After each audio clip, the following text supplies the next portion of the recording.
My name is Clara, and for many years I was just one of thousands of girls who dreamed of starring in soap operas. Since I was a child, I'd watch the television and imagine myself there, the protagonist, applauded, loved. It was my biggest dream. I grew up in a simple neighborhood, where the houses were so small that we could hear our neighbors' conversations just by opening the window. My mother, Doña Celia, was always a woman of faith. She said that the world of fame was dangerous, that I should seek God, but I never wanted to listen. She took me to church and taught me to pray, but in my heart there was only one desire, to be famous. I believed that fame would bring me happiness, money, and the recognition I so desperately wanted. When I finished high school, I decided to apply for every possible audition for soap operas. I wanted to get into television no matter what. I even spent weeks at the doors of broadcasting companies, braving heat,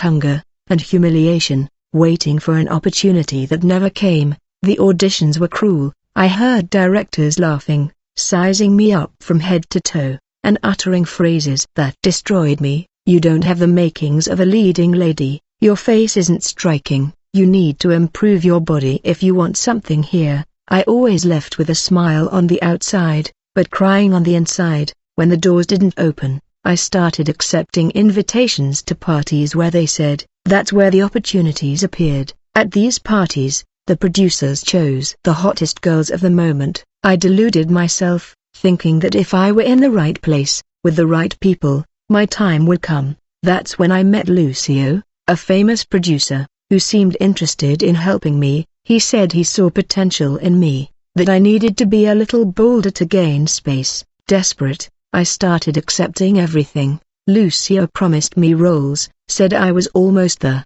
asked me to accompany him on trips, private parties, and secret events. I accepted. I thought it was just another step toward my dream. But time passed, and the promises never came true. I began to realize that Lucio was only using me and that when he got tired, he would cast me aside, as he had done with so many others. What I didn't know was that the emptiness growing inside me would lead me down much darker paths. I was constantly compared to Amanda, an actress who was already gaining ground in soap operas. She made a point of humiliating me in public, saying I would never have a chance because I wasn't beautiful enough, not even to be an extra. Envy consumed me. I saw Amanda gracing magazine covers, doing campaigns, and living everything I believed was the meaning of life. Meanwhile, I continued to be rejected, humiliated, and invisible. The fights at home began. My mother tried to warn me, saying that God had another path for me. But I screamed. I told her she was old-fashioned, that she wanted to see me fail. My heart was increasingly distant from God. I had gotten involved with influential people. I had tried shortcuts, but it seemed that nothing ever worked for me. I began to wonder why some succeeded and I didn't. What had they done that I hadn't? One day, after yet another rejection, I sat alone on a park bench and cried like I had never cried before. I was tired, lost, and without strength. It was at that moment that a woman approached me. Her name was Kamla. She seemed ordinary, but she had a deep, almost hypnotizing gaze. She sat next to me and, without me saying anything, said, I know how you feel, I know what you want, and I can help you. I was startled that this woman knew what I was going through. She handed me a card and said, some doors don't open, because you're still trying the hard way. If you want, come, but know that this path has a price. I took the card and put it away without really understanding. It was a strange address, far from the city center. Something inside me told me to ignore it.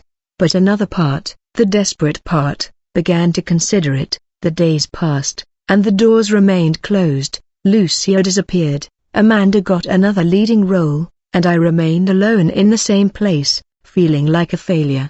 I looked at the card and tried to convince myself it was crazy, that it wasn't for me, but the pain of being ignored, the desire to be someone, to be seen, was greater than any doubt, until one day, in an act of desperation, I decided to go to the address Camilla gave me. Without knowing it, that night, I was about to walk through a door from which I might never return. That night, the city seemed even colder and emptier. I followed the address written on the card with my heart racing and a mixture of fear and curiosity. It was an old warehouse, far from the television lights, hidden as if I wanted to be forgotten. I reached the door and hesitated for a few seconds. A woman watched me from the entrance, as if she had already been waiting for me. It was Kamla. Without saying a word, she opened the door and invited me in.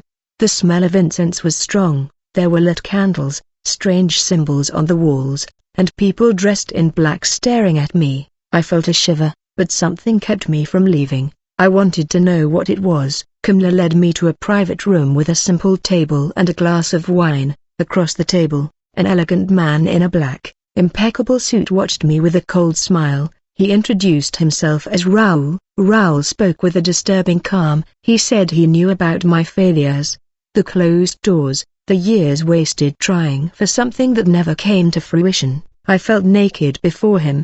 He knew everything. He offered me a proposal that, according to him, would change my life. He said there was a quicker path, a shortcut that had already led many people to success, but he made it clear, nothing comes for free. I felt invaded, exposed, as if he were reading my thoughts. He knew I was desperate enough to accept anything, and it was at that moment that he spoke the name I had avoided until then, Lucifer. My heart raced.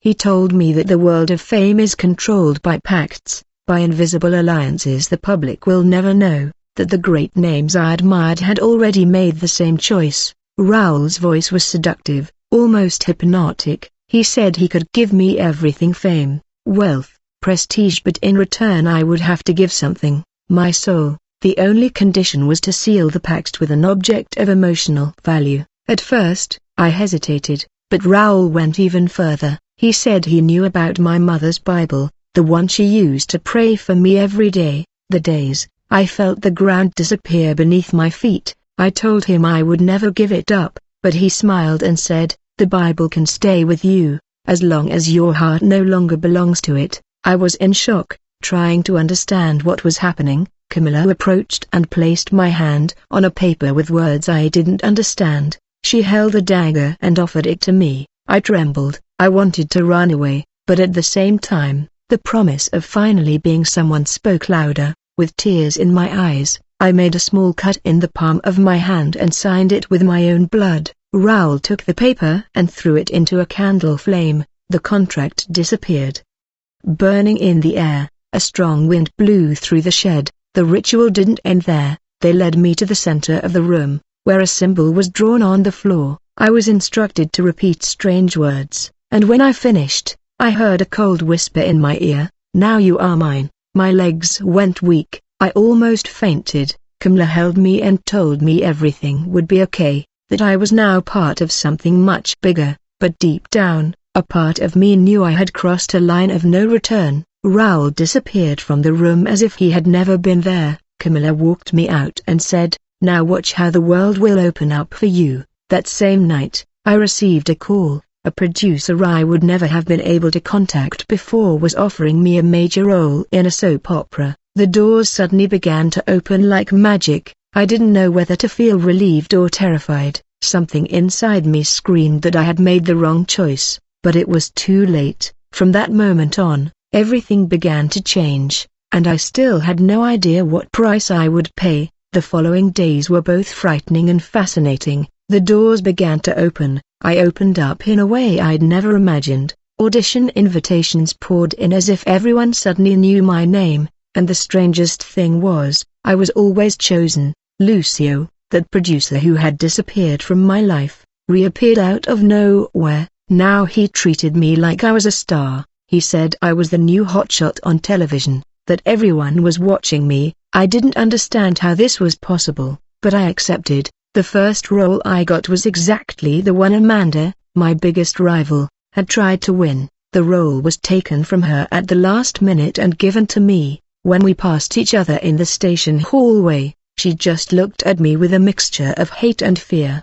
I realized she knew. Fame came with frightening speed. Within a few months, I was the audience's darling. My social media following exploded. Magazines featured my face. I was invited to exclusive parties. I met influential people, and finally, I began to live everything I'd always dreamed of, but the memories of that night in the warehouse never left me. Sometimes, in the middle of recording, I smelled the smell of sulfur. Other times, I saw figures in the studio. I tried to ignore it, pretending it was fatigue or my imagination, but something was with me. I began to have recurring nightmares. I saw myself tied up, surrounded by flames, hearing voices telling me that I no longer belonged to myself. I always woke up sweating with my heart racing, but I continued to pretend everything was fine. The scariest thing was when I began to see Raoul in my dreams. He never appeared physically again, but in the dreams, he watched me from afar,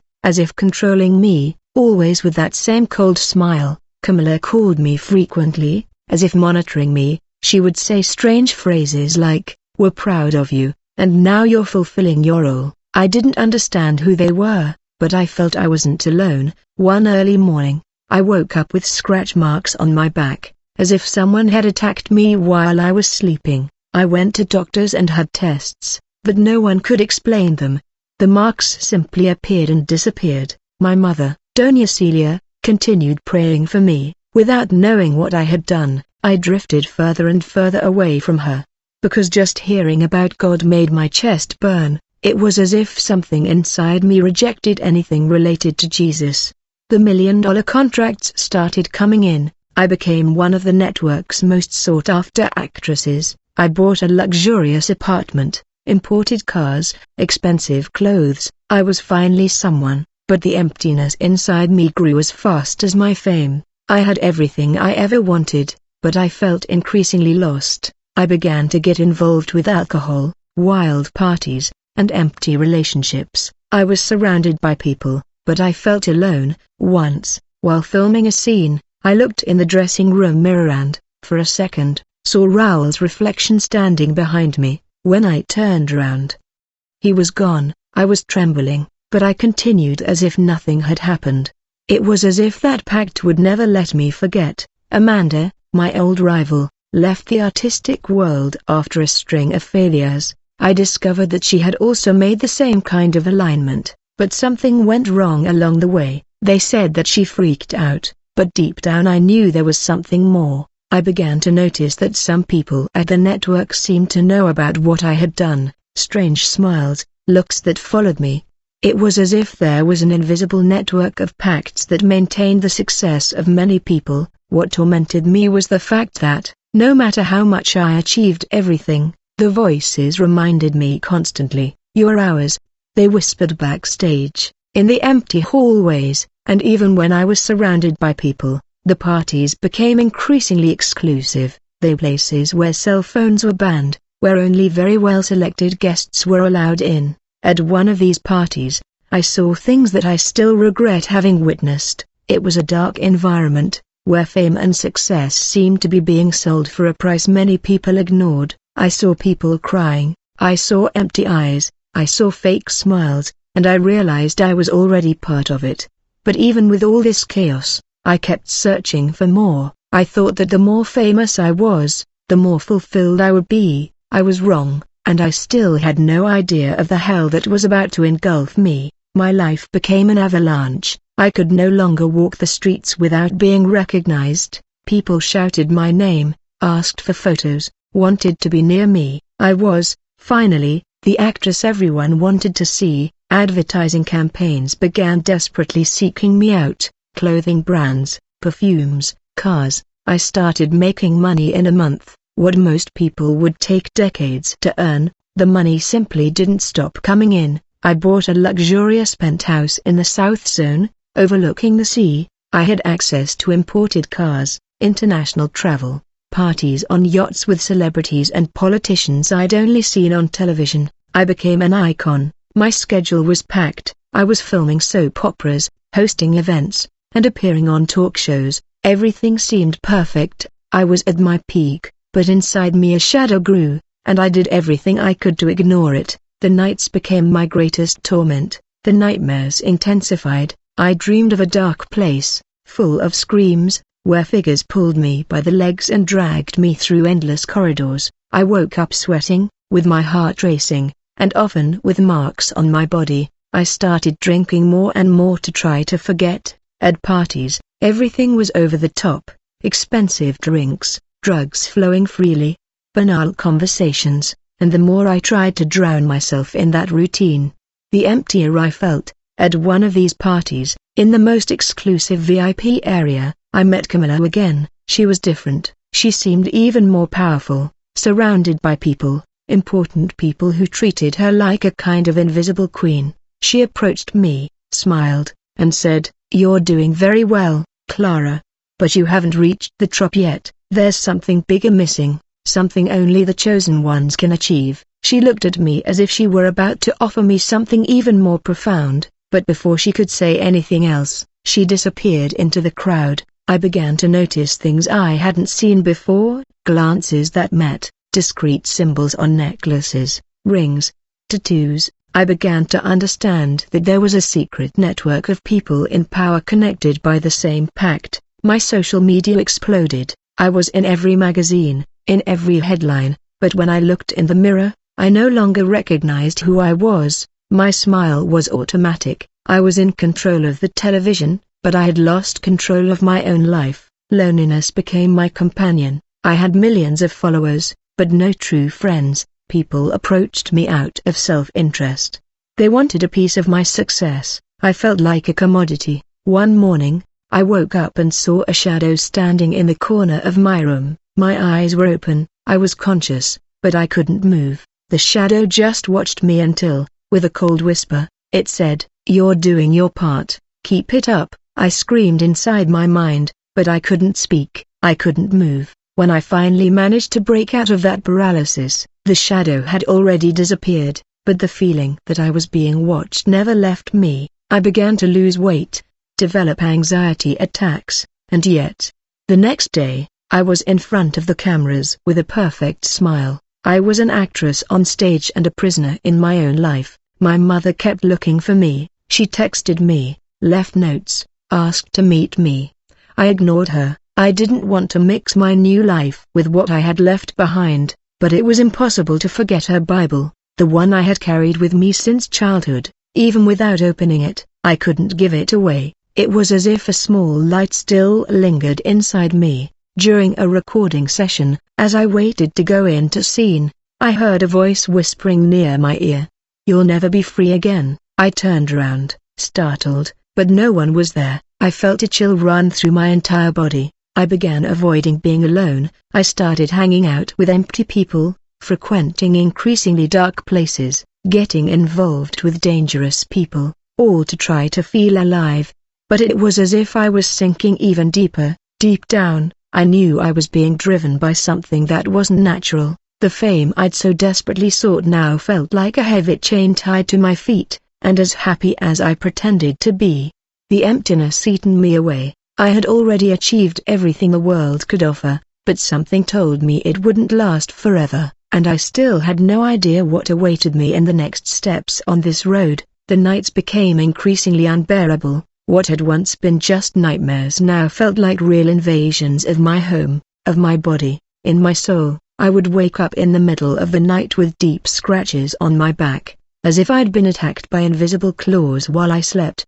The walls of my apartment, once so sophisticated, began to feel cold and hostile. I would hear knocks in the wee hours, heavy footsteps in the hallway, objects moving on their own. When I called security or friends, they found nothing, but I knew I wasn't crazy. I began seeing shadows frequently. At first, I tried to pretend it was a shadow, an imagination, but it got to the point where they simply materialized in front of me. Once I clearly saw Raoul standing at the door to my room, smiling as if he were pleased with what I had become. The voices became more constant. They spoke to me while I was driving, while I was putting on makeup, while I was performing at events. Sometimes they yelled, cursed, and told me I could never run away again. Other times they just laughed at me. I started locking myself in the bathroom to cry. The world saw me as a star, but I felt like a puppet in the hands of something I could no longer control. I was completely broken inside. In an attempt to escape, I got involved in increasingly bizarre parties. At one of them, held in a remote mansion, I witnessed a ritual where everyone was blindfolded. I was also forced to blindfold myself. But at a certain point, out of curiosity, I took it off. What I saw in that room marked me forever. There was a symbol drawn on the floor with black candles and figures I didn't understand. Important people from the television I saw every day knelt before an altar, offering their personal belongings while whispering strange words. Kamala was leading the ritual. When she realized I had removed the blindfold, she simply smiled and said, "Now you are part of us. There is no turning back." From that day on, the attacks intensified. I began experiencing sleep paralysis almost every night. During these attacks, I felt presences suffocating me, as if invisible hands grabbed me by the throat. I tried to scream, but my voice wouldn't come out. In one of these episodes, I clearly heard a voice say, "You are our property, your body is ours, your soul is already sealed." I struggled to get out of that trance, and when I finally managed, I saw bleeding scratches on my arms. At work, people began to notice something was wrong with me. I was late, missed recordings, had panic attacks behind the scenes. My face still graced magazines, but behind the cameras I was just a ghost of myself. My mother kept trying to get closer. One day,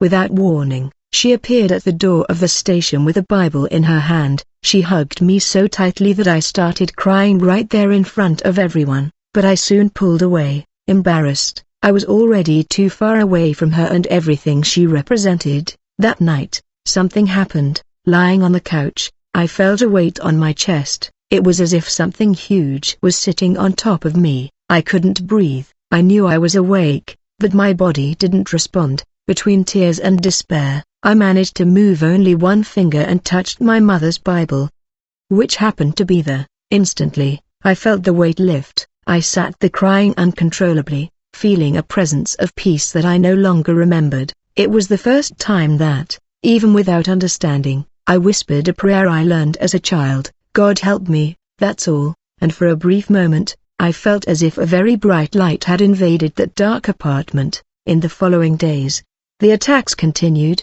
but something inside me began to awaken. A thread of hope that, however weak it was, still lingered within me. I no longer wanted that life, but I didn't know how to escape it. Kamala called me more and more. She seemed to know that I was trying to distance myself. She said, "Remember, Clara, you chose this path. Don't think you can simply abandon what we've built." The voices that tormented me became more aggressive. They accused me, cursed me, threatened me. They said that if I tried to leave, I would pay a price I couldn't bear. I could no longer hide that I was in pieces. The success I had achieved was now a burden. I no longer smiled. I no longer slept. I simply existed, surrounded by a fame that had become my prison. And even without knowing how, I began to feel that God was calling me. But I also knew that if I wanted to follow that voice, I would have to face the hell I had allowed into my life. The voices wouldn't leave me alone.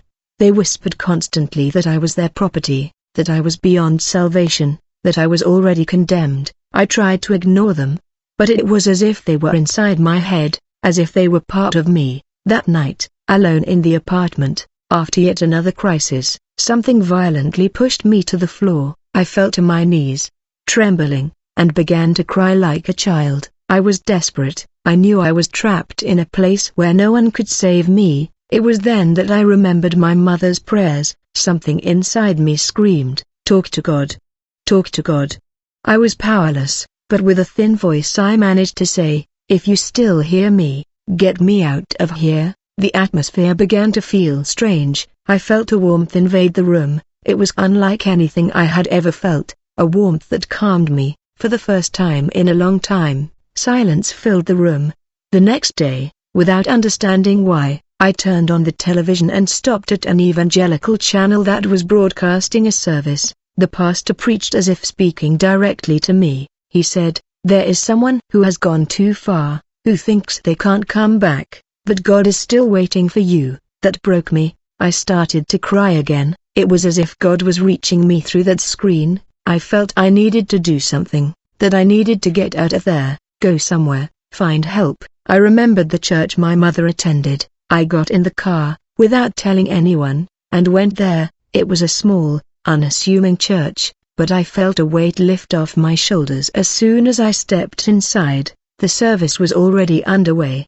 The pastor was praying for deliverance, and I, sitting in the back, began to feel something confronting me inside. Suddenly, he stopped preaching, looked straight at me, and said, "God wants to tell you that he still wants you." I couldn't take it anymore. I got up, went to the altar, and fell to my knees. I was shaking, crying, and struggling as if something was trying to stop me from speaking. Some people began to pray for me. That's when the spiritual war began. I felt as if something wanted to tear me away. The heat I'd felt in the apartment returned.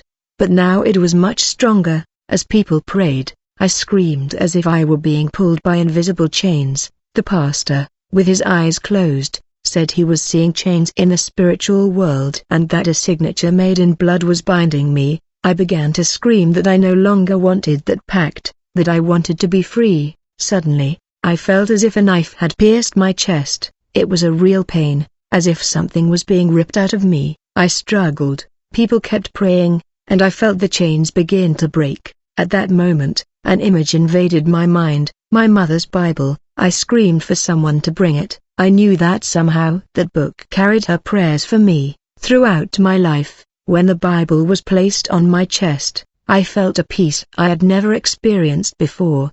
It was as if an unbearable weight had disappeared. The voices that tormented me fell silent. I cried like never before. I knew something had changed inside me, but the pastor warned me, the enemy will try to destroy you. He won't accept losing you so easily. Prepare for the struggles. I left the church feeling light, but afraid of what was to come. I knew the world I was in wouldn't let me leave without consequences. I was determined to break away, but the price I would have to pay was only just beginning to appear. That same night, upon arriving at home, I found the apartment door ajar. When I entered, all the lights were on and there was a note on the table. It was written by Kamla. "Do you think you can leave us? This isn't a game, Clara." My heart raced. I looked around, hoping to find someone hiding. The lights began to flicker, and I heard once again the whisper that haunted me. "You'll never be free." But something inside me had changed. I wasn't the same anymore. I was willing to face everything, to lose everything, to pay whatever the price. Because for the first time I felt that God was with me. After that night, my life became a battlefield. The persecutions began cruelly and relentlessly. The doors that had once opened easily now began to close one by one, as if someone were wiping my name off the map. The first blow was the loss of $1 million contract for a new soap opera. The director, who had previously treated me as a priority, simply called me and said, "We've changed our minds, Clara, we're going to take another path." His tone was cold, impersonal, as if I had ceased to exist. A few days later, other contracts began to fall through. Publications were cancelled, invitations to gala events were withdrawn.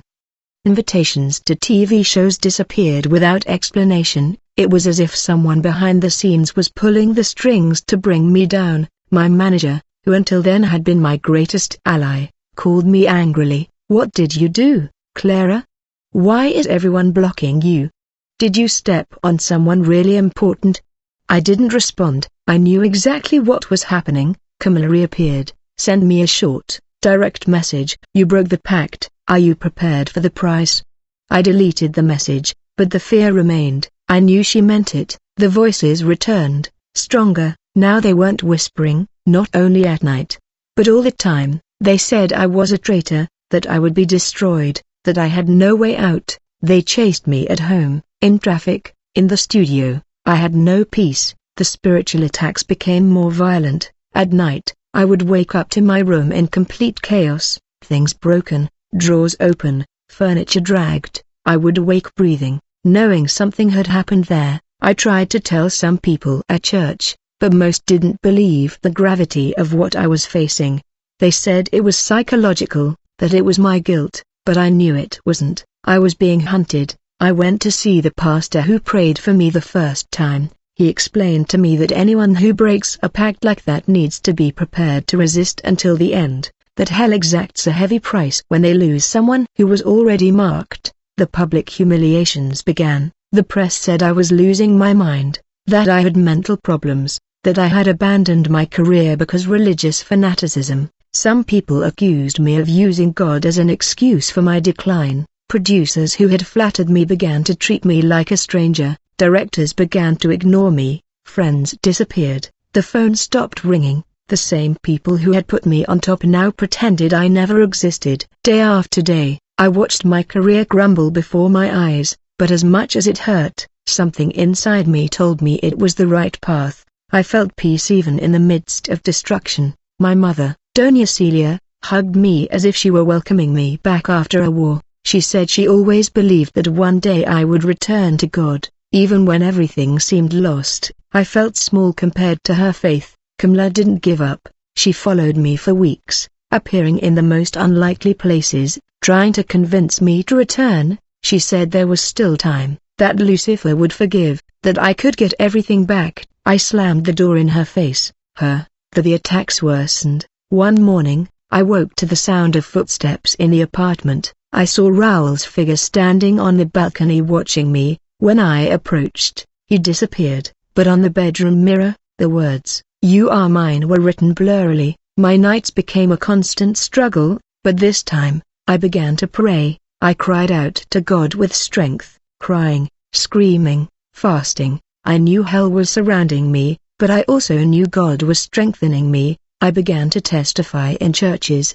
sharing my experiences, exposing what I saw behind the scenes of the world of fame. Some people applauded me, others called me a liar, saying I was just looking for attention. I continued. Every time I gave a testimony, I felt something inside me break. It was as if invisible chains were being destroyed little by little, but the spiritual persecution also intensified with each word I released. I knew I had betrayed a system that doesn't forgive desertions. I was no longer a successful actress, I was a threat, I was a rescued soul.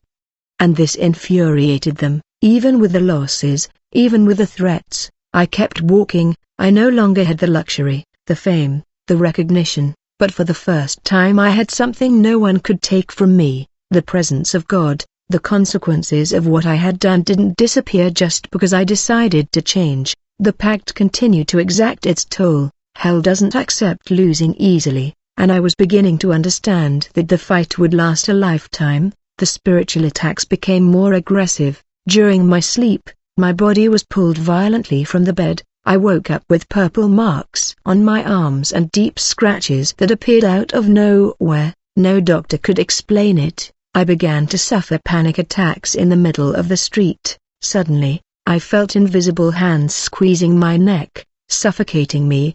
The people around me saw my desperation, but no one could help me. It was a war only I could face. The voices continued. They screamed now. They told me I couldn't escape, that I had signed a contract, that I belonged to them. They accused me, reminded me of my mistakes, my sins, and told me that God would never forgive me. I tried to cling to every service, every prayer. I cried on my knees, begging God to set me free completely, but the closer I got to Him, the more the attacks intensified. I understood that deliverance is a process, not an instantaneous event. My mother's Bible became my shield. I slept with it clutched to my chest, as if it were the last thing connecting me to God.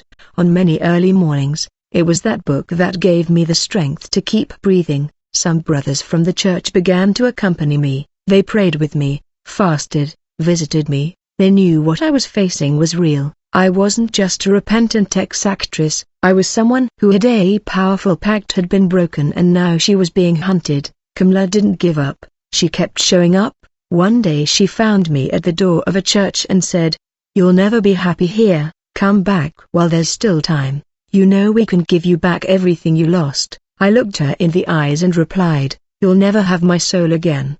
Her smile faded. For the first time, I saw anger on Kamla's face. She left without saying anything else, but I knew it wasn't over yet. The temptations continued appearing. Tempting offers began to surface discreetly, as if the world were trying to seduce me again. Invitations to commercials, roles in soap operas, absurd contracts. I knew where they were coming from. Even so, I fought the urge to go back. It was hard to give up everything, It was painful to look at my increasingly empty bank account, to see my material life crumbling while my spiritual life began to rebuild. The crises continued. Some nights I would wake up feeling as if someone were lying next to me. The smell of sulfur filled the room, the walls seemed to breathe. I clung to their